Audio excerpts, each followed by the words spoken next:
Hello to all, Nimbus Academy की अभ्यास series में आपका स्वागत है।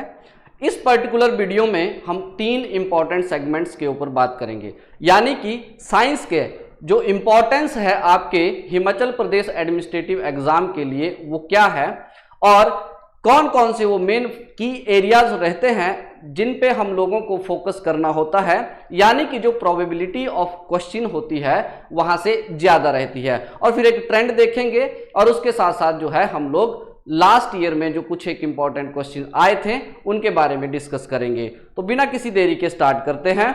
आप देखेंगे अगर हम बात करें पर्टिकुलर मेन की फोकस एरियाज की, यानी कि वह एरियाज जहां से क्वेश्चन आने की प्रोबेबिलिटी आप लोगों के लिए बहुत ज्यादा हो जाती है। साइंस को 3 सेगमेंट्स में हम डिवाइड करते हैं। एक हमारा पहला होता है बायोलॉजी, फिर उसके बाद हम फिजिक्स की बात करते हैं और उसके बाद केमिस्ट्री की। इन तीनों सेगमेंट्स में जो हमारी बायोलॉजी होती है उसकी वेटेज हमेशा से ही ज्यादा रहती है।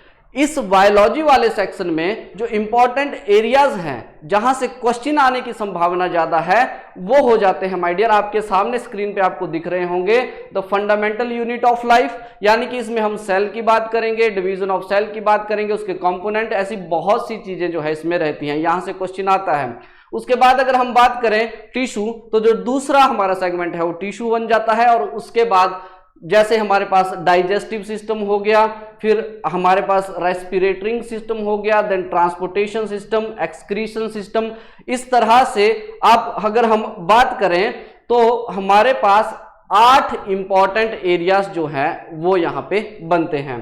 ठीक है जी। तो एक्सक्रीशन के बाद अगर हम बात करें तो हमारे पास जैसे रिप्रोडक्शन सिस्टम हो गया और लास्ट जो टॉपिक रहता है वो होता है हमारा हेरिडिटरी एंड एवोल्यूशन वाला। तो यानी कि बोलने का मतलब ये है माय डियर कि इस बायोलॉजी वाले सेक्शन से 8 इंपॉर्टेंट एरियाज जो है वो हम लोगों को देखने होते हैं। इन एरियाज पे हम लोगों को फोकस करना होता है।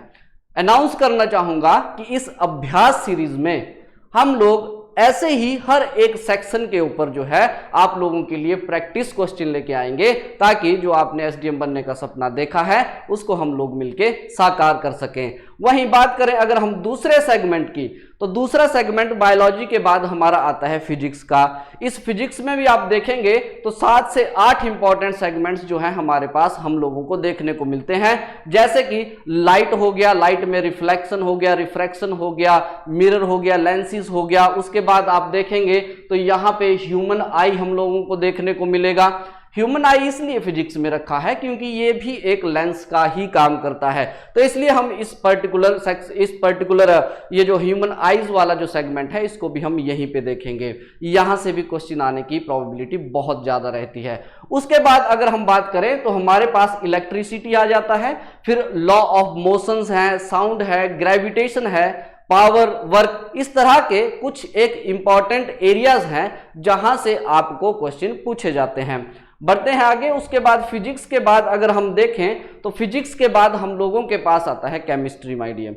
इस केमिस्ट्री में भी हम लोगों को 5 से 6 इंपॉर्टेंट सेगमेंट्स जो हैं वो देखने को मिलते हैं, जैसे कि आपके सामने है। तो सबसे पहला आप लोगों को देखने को मिलेगा मैटर, यानी कि तत्व क्या होते हैं, मैटर्स की प्रॉपर्टी एंड ऑल, वो सारा इसमें हम देखेंगे।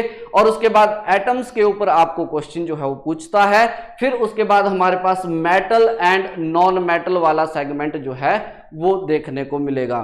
फिर metal and non metal, acid, base and salt my dear, the most important segment है ये आपका केमिस्ट्री का। यहां से एचएस में प्रीवियस ईयर में बहुत से क्वेश्चन जो है आप लोगों को देखने को मिले हैं। उसके बाद कार्बन एंड इट्स कंपाउंड जो है ये हम लोगों को देखने को मिलेगा। अब इन की फोकस एरियाज के बाद हम लोग बात कर लेते हैं कि हम बात कर लेते हैं एक ट्रेंड की कि प्रीवियस ईयर्स में कौन सा ट्रेंड रहा, यानी कि इस पर्टिकुलर सेक्शन से साइंस की मैं अगर बात बताऊं माय डियर तो ये आपका सक्सेस मंत्रा बन जाता है। जब एचएस प्री की बात आती है आपको मैं यहां पे बताऊंगा कि प्रीवियस ईयर में क्या ट्रेंड रहा है। जैसे अभी देख ही लेते हैं, अगर प्रीवियस ईयर की अगर हम बात करें तो आप यहां पे स्क्रीन पे देख पा रहे होंगे कि 2015 में 15 के करीब क्वेश्चन यहां से आए थे। और 2016 में 10 के क्वेश्चन जो थे इसी पर्टिकुलर सेक्शन से आए थे, वैसे ही 17 में 10 थे, 18 में 11 क्वेश्चन आए थे माय डियर, 19 की बात करें तो 11 क्वेश्चन आपको देखने को मिले, और 20 की बात करें तो 10, और 21 की बात करें तो 7 क्वेश्चन जो थे आपको इसी साइंस सेक्शन से देखने को मिले थे। अब अगर हम ऑन एन एवरेज देखें, माय डियर, तो 10 क्वेश्चन जो है इस पर्टिकुलर सेक्शन से आपको देखने को मिलते हैं। अब हिमाचल प्रदेश एडमिनिस्ट्रेटिव सर्विस जैसे एग्जाम के लिए 10 क्वेश्चन माय डियर, आप ये समझ लीजिए कि एक तरह से रामबाण इलाज है ये। अगर आपने अपना प्री क्वालिफाई करना है तो माय डियर इस सेगमेंट को तो आप बिल्कुल भी इग्नोर नहीं कर सकते, ठीक है जी। तो इसीलिए निम्बस एकेडमी ने आप लोगों के लिए ये अभ्यास सीरीज चलाई हुई है, जिसमें हर एक इंपॉर्टेंट सेगमेंट से हम लोग आपके लिए कुछ एक प्रैक्टिस क्वेश्चन जो है वो लेके आएंगे, ताकि आपकी प्रेपरेशन जो है उसमें एक बूस्ट आ सके। वहीं इस ट्रेंड के बाद अगर अब हम बात करेंगे कि 2021 में कौन कौन से इंपॉर्टेंट क्वेश्चन जो हैं वो देखने को मिले हैं, इसी ट्रेंड के ऊपर जो है हम लोग आपके लिए क्वेश्चन लेके आएंगे। जैसे कि आप देख रहे होंगे, इसमें पहला क्वेश्चन आपसे पूछता है that fats are made from edible oils using the process of, यानी कि ये बोल रहा है कि जो एडिबल ऑयल से फैट हमने निकालना है उसके लिए किस प्रोसेस का यूज किया जाता है। तो माय डियर आप देखेंगे 4 यहां पे ऑप्शंस दिए हुए हैं, जिसमें सबसे पहला स्पोनिफिकेशन, देन एस्ट्रिफिकेशन, देन उसके बाद कैटालिटिक हाइड्रोजनेशन और हाइड्रोजनेशन। ये 4 ऑप्शन जो है हम लोगों के पास दिए हुए हैं। इन 4 ऑप्शंस में से हमें राइट आंसर चूज करना है। तो माय डियर यहां पे तो अभी तो मैं बता रहा हूं आपको कि इसका आंसर क्या होगा, लेकिन जब जो नेक्स्ट वीडियो हमारी होगी उसमें आप लोगों ने मुझे बताना है, ठीक है जी। आपने पहले खुद सॉल्व करना है, फिर उसके बाद जो है हम जो है आपको आंसर बताएंगे। अगर देखेंगे तो इस पहले पर्टिकुलर क्वेश्चन का जो आंसर रहेगा माय डियर वो है आपका कैटालिटिक हाइड्रोजनेशन, ठीक है जी। यानी कि इस प्रोसेस के द्वारा क्या होता है, आपके एडिबल ऑयल से फैट जो है इसको निकाला जाता है। अगर हम बात करें आंसर की तो ऑब्वियसली इसका आंसर जो है वो सी रहेगा। वहीं अगर हम बात करें, देखो ये कैटालिटिक हाइड्रोजनेशन जो अगर हम वर्ड यहां पे देख रहे हैं, इसकी अगर बात करें तो it is the treatment with the hydrogen my dear, ठीक है जी। तो कैटालिटिक हाइड्रोजनेशन क्या होती है, it is nothing but the treatment with the hydrogen in the presence of catalyst such as nickel हमारे पास यहां पे हो गया, प्लेटिनम हो गया, एक्सेट्रा। इस तरह की जो चीजें हैं हमें इसमें देखने को मिलती है।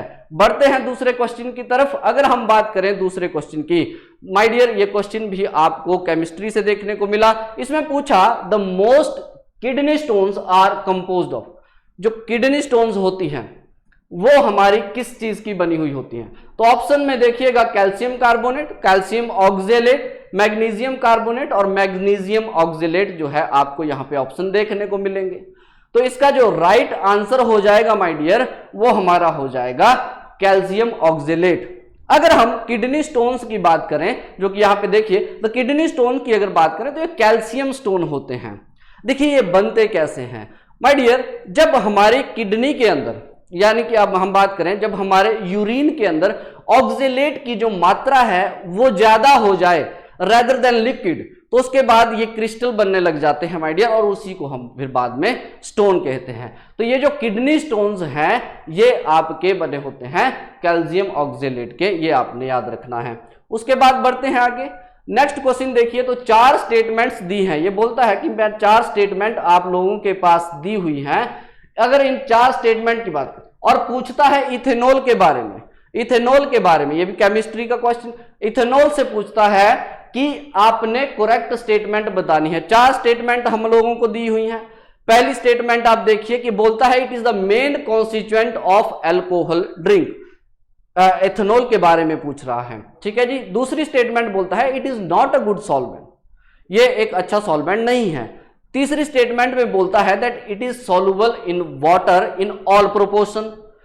फिर उसके बाद नेक्स्ट जो स्टेटमेंट आपसे पूछी गई है वो ये है कि it can not be used as an additive in petrol. देखिए कुछ एक वर्ड्स हैं जिनके ऊपर आपको फोकस करना है। सबसे पहले तो जैसे ये नॉट वाला हो गया, ठीक है जी, नॉट वाला हो गया, ठीक, इनके ऊपर फोकस रखना है आप लोगों को, ठीक है जी। तो इन स्टेटमेंट्स को सबसे पहले आपने देखना होगा, यानी कि अगर इस क्वेश्चन का राइट आंसर हम देखें तो वो हो जाएगा माय डियर ऑप्शन बी यहाँ पे, यानी कि 1 and 3 ओनली।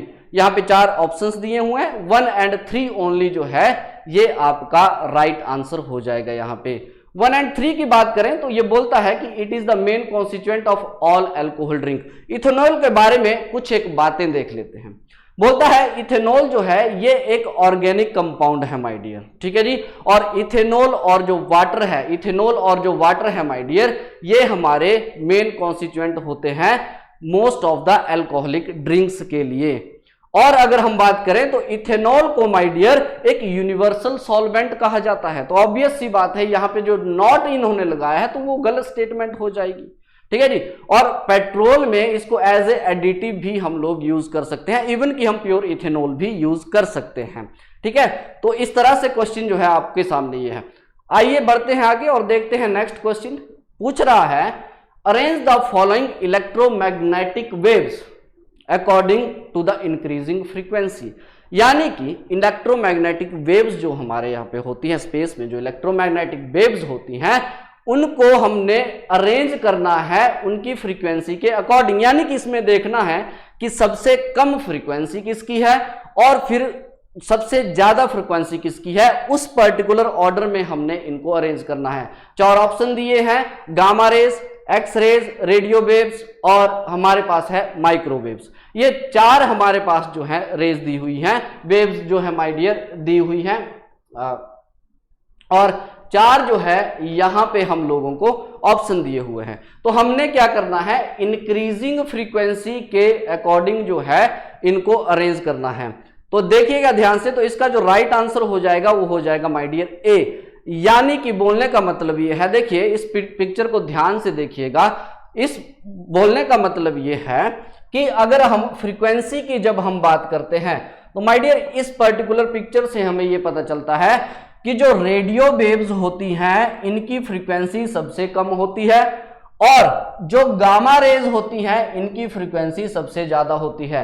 ऑप्शंस को ध्यान से देखिए तो इसमें दिया हुआ है हमारे पास आंसर है ए, यानी कि 3, 4, 2 और 1, ठीक है जी, ये हमारे पास दिया हुआ है आंसर। तो यहां पे देखिए कि रेडियो वेव की फ्रीक्वेंसी जो है वो सबसे कम है, फिर उसके बाद माइक्रोवेव आते हैं यानी कि 4 आएगा यहाँ पे, ठीक है, और उसके बाद हमारे पास गामा रेज और एक्स रेज दिए हुए हैं, यानी कि वैसे देखा जाए तो माइक्रोवेव के बाद हमारे इंफ्रारेड आते हैं, उसके बाद हमारे अल्ट्रावायलेट और उसके बाद हमारे एक्सरे और फिर gamma rays. In term of frequency जो है हम लोग ये बात कर रहे हैं। बढ़ते हैं आगे, उसके बाद नेक्स्ट जो क्वेश्चन हम लोगों को देखने को मिलेगा उस क्वेश्चन की बात करें, match the list 1 with the list 2, यानी कि 2 लिस्ट यहां पे दी हुई है।